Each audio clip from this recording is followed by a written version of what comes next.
It is actually not binar. You have written here ah long ah. It should be short ah. So binar poem. I think I have the list of poems in our website. All the details, but yeah, um, like the full moon day is a very important day to many of us because the moon can impact our life to a greater extent. You know, when you see the moon, you feel happy, right? Full moon, so happy. And you can also see how the earth, certain elements of the earth reacting to the full moon, like the tidal waves, for example. You can see them working. And moon has also some kind of a calming effect. It can also help us actually make us happy, and also it can sometimes, to some people, you can go off the track. People can go like crazy. People can go mad. People can go out of their control sometimes due to moon effect. So moon has some definitely physical impact on us. So this beautiful day, also it is very important that we practice so that we can maintain. It is more into emotion. The moon is more into emotion side. So we need to actually maintain, balance that. We need to practice. That is why I think many religions, they have certain religious activities to balance the situation. In Buddhism, we have what we call Uposatha or Eight Precepts. So every single day you need to practice Five Precepts, and then on a full moon day you can practice three extra precepts. That can be very helpful.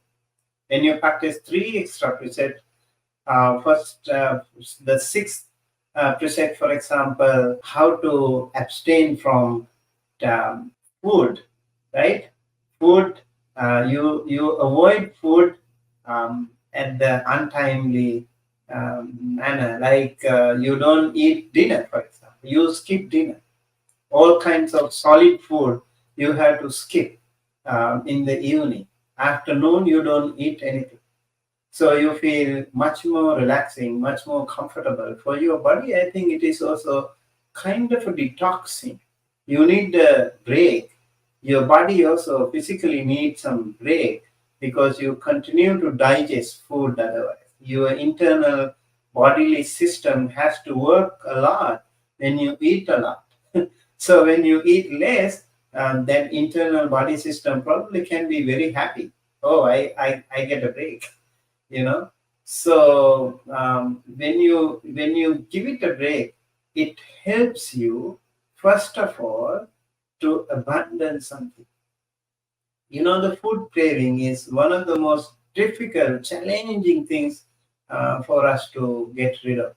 When we see yummy, delicious, good-looking food, you really want to eat it.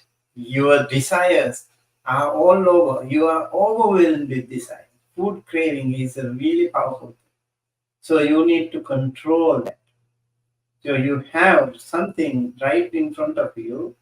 You need to know how to control it.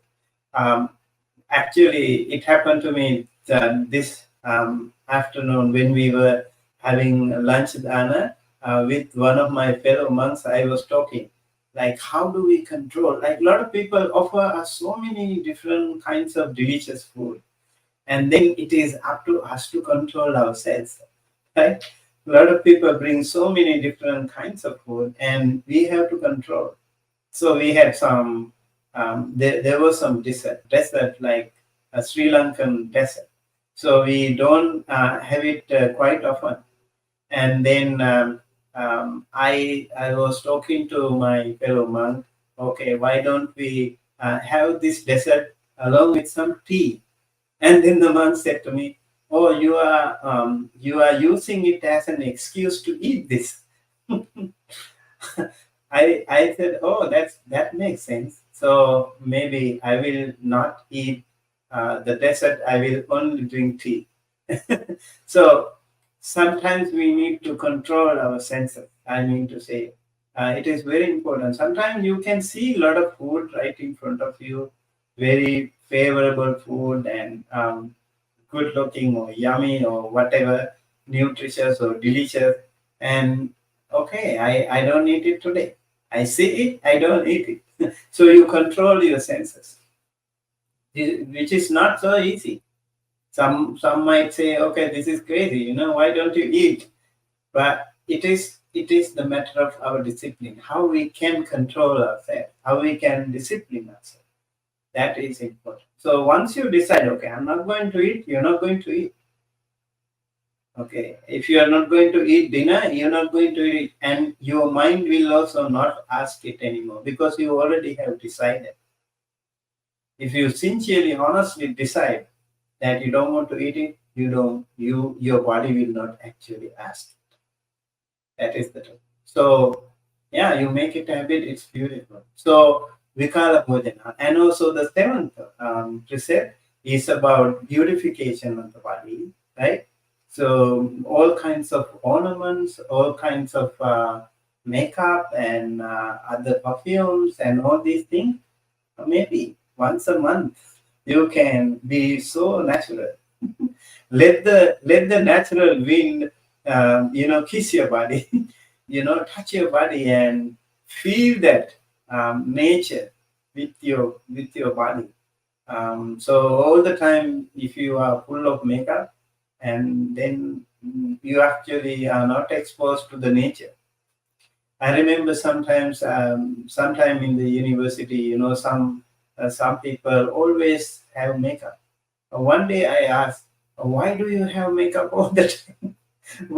One young student, she said, if I don't have makeup, my face will have a lot of what do you call like pimples and all those things. So I don't want to show them. I said sometimes, once in a while, it is okay.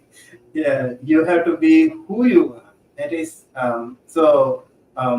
many people try to cover it, but I think it is important that we just be honest and it's okay. You just be yourself, natural, and that I think is a very good thing when you get rid of the beautification, entertainment, like favorite music and other shows or whatever. So you have a day for you on full moon day to practice, to look into yourself. That is the idea of practicing this scene. Even the Uchasayana Mahasayana, like comfortable cushions and all kinds of things, like lofty chairs, beds, you can get to sit on the floor sometime, once in a while. It is your Mother Earth. So stay close to your Mother Earth. So much the better for you.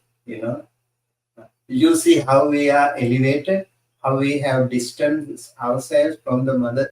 Formerly, we used to sit on the floor, and a lot of people later they invented chairs, and then they invented beds, and so they were a little bit away from, distance themselves from the Mother Earth.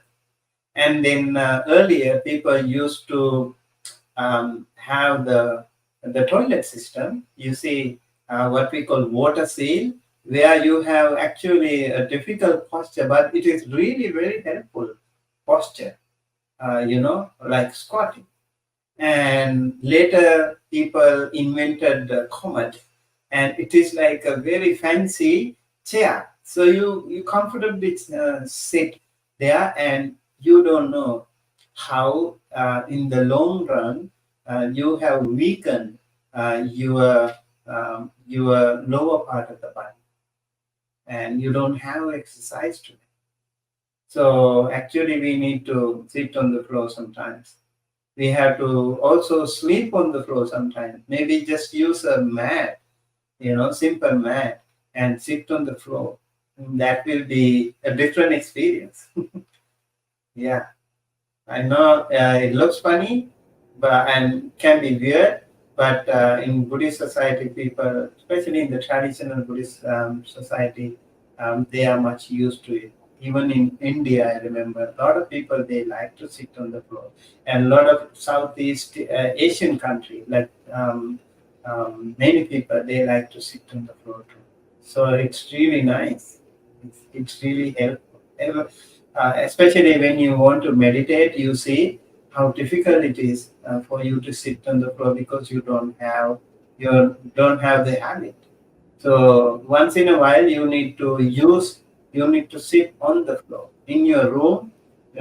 Make sure you try to sit on the floor while working with your computer or taking a cup of tea, and sit on the floor. That really helps. It really helps our meditation too.